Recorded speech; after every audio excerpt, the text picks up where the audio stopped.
Welcome back to our channel, everyone. Let us take a quick look at the board as it currently stands. Britt is rapidly deteriorating, her body giving out after a devastating medical emergency while on the run, forcing Cassius to make a terrifying gamble. He realizes she will not survive in hiding, so he decides to drag her back to civilization for emergency medical treatment, fully aware that exposing her means exposing his own carefully constructed lies. At the exact same time, he orchestrates a shadow play, whispering a secret location to Lulu so she can snatch Rocco and vanish into the night, far away from the menacing grip of Ross.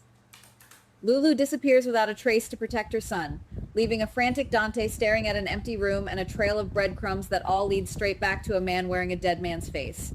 If you ask me, this is not just a standard missing person storyline or a routine medical crisis. We are watching a slow motion collision between a mother's primal, blinding instinct to protect her young, an imposter's desperate bid for absolute redemption, and a seasoned detective's relentless, clinical pursuit of the truth. We are not just waiting to see if Britt survives her terrifying ordeal or if Rocco stays hidden from the people hunting him.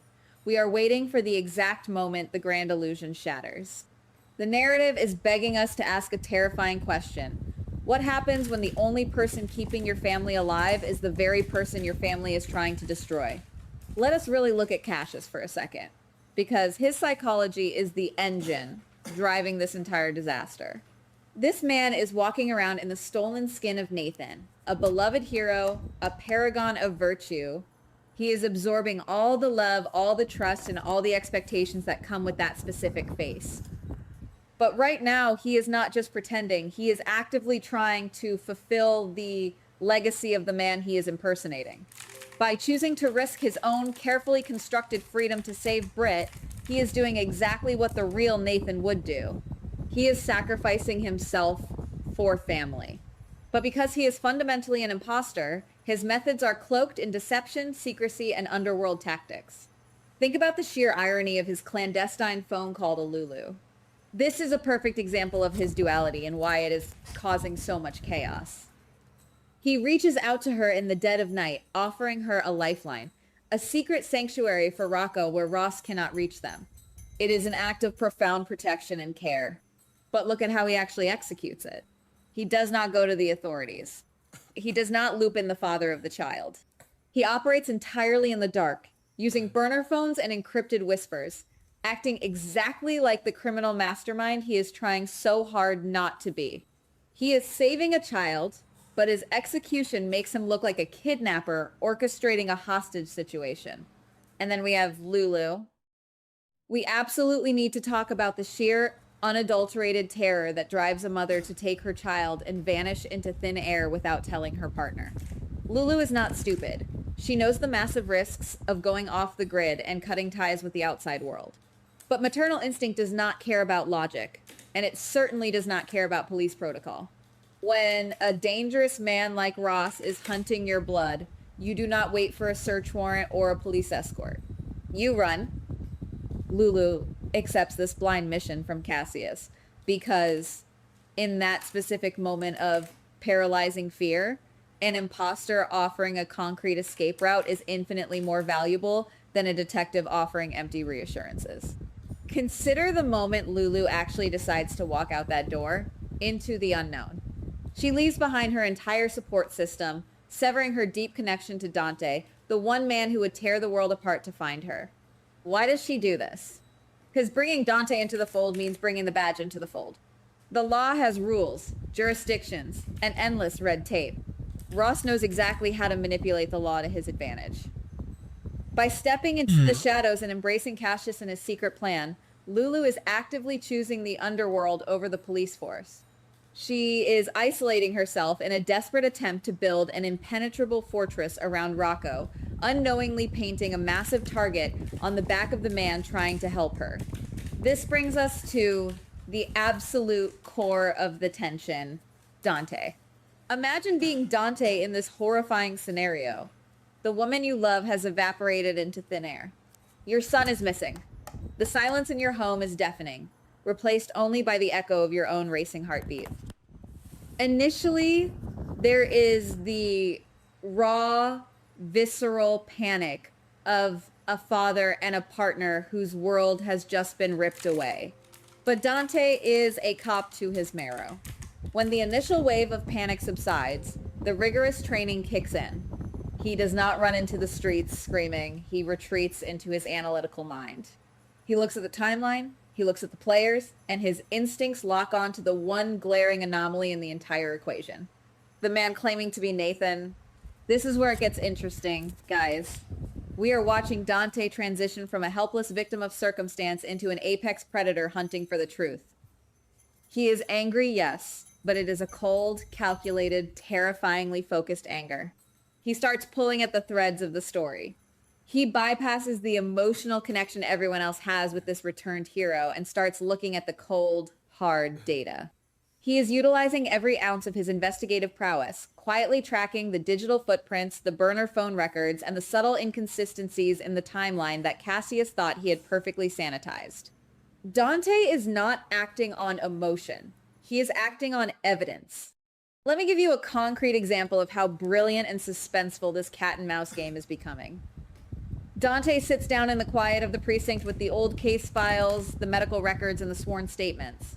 He meticulously cross-references the historical data of the real Nathan with the recent actions and statements of this new iteration. He finds the mismatched dates. He notices the conflicting testimonies that do not quite align with the established history. A signature that loops just a fraction of an inch differently. A memory recounted with slightly the wrong emotional cadence. Dante is not looking for a grand, dramatic confession. He is looking for the math to fail. And the math is failing. The horrifying reality is slowly crystallizing in Dante's mind. The man sleeping in their town, eating at their tables, is a phantom.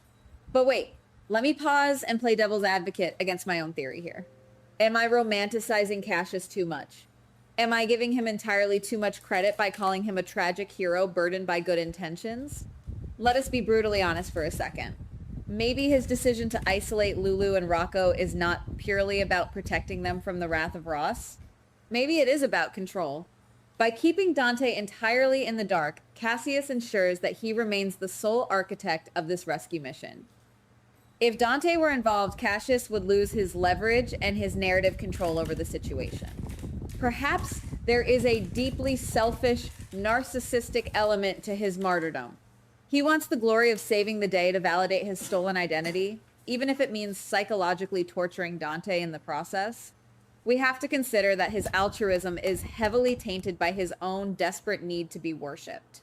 Regardless of his true underlying motivations, the irony of the situation is absolute perfection.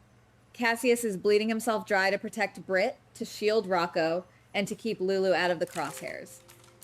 He is doing the exact job Dante is sworn to do as a father and a cop. But because he is trapped in a suffocating web of his own lies, his protective actions are being interpreted as predatory. Dante is hunting him, not because Cassius is hurting his family, but because Cassius is saving them in a language Dante cannot understand, the language of deception and shadows. It is a tragic misunderstanding that could lead to catastrophic consequences. The imposter trope is one of the most powerful narrative devices in storytelling because it deals directly with the violation of grief. When someone comes back from the dead, the people who mourn them pour all their unresolved trauma and desperate hope into this walking miracle. Nina, for instance, has anchored her entire emotional stability to this man, believing him to be her true family. If Dante exposes Cassius, he is not just arresting a fraud. He is forcing everyone to bury Nathan all over again. Dante is standing on the precipice of a truth that will rip the heart out of his own community. He is the detective who must destroy a miracle to save his family from a lie. And we absolutely cannot forget the ticking clock that is Britt. While these two men circle each other in a psychological death match, Britt is lying somewhere, her body failing, her brain misfiring from a devastating stroke. She is the fragile epicenter of this entire earthquake. If Cassius falls before he can secure her medical extraction, Britt dies. Her survival is entirely dependent on an imposter maintaining his cover just long enough to get her through the doors of a hospital. Every single second Dante spends tearing down Cassius's alibi is a second Britt loses in her fight for life. The stakes have never been higher. and they are entirely physical for her, while being agonizingly psychological for the men involved. We are hurtling toward a confrontation that is going to shatter the landscape of this town forever. Imagine the moment Dante finally corners him. He has the files in his hand. He has the undeniable proof. He knows the face is a lie and the history is a fabrication. But in that exact same moment, Cassius holds the only key to Lulu and Rocco's survival. Dante will have to choose between arresting the monster who stole his best friend's identity or letting the monster walk free because he is the only one who knows where the family is hidden. It is a brilliant, agonizing checkmate that will test the very limits of Dante's morality and his badge. The board is set, the pieces are moving with terrifying speed, and the grand illusion is fracturing under the immense weight of a detective's grief and suspicion. Cassius thought he could wear a hero's face and rewrite his own fractured soul, but he forgot one fundamental, unbreakable rule of this world. You can fake a smile, you can forge a document, and you can mimic a memory, but you can never, ever outrun a father looking for his son. When the dust finally settles on this explosive showdown and the truth is laid bare, we are left with a chilling, lingering question. Who is the real threat? The imposter who lied to save a child, or the righteous detective willing to burn down the entire town just to prove he was right? Goodbye. Please like, subscribe, and comment on the GH Spoilers Daily channel.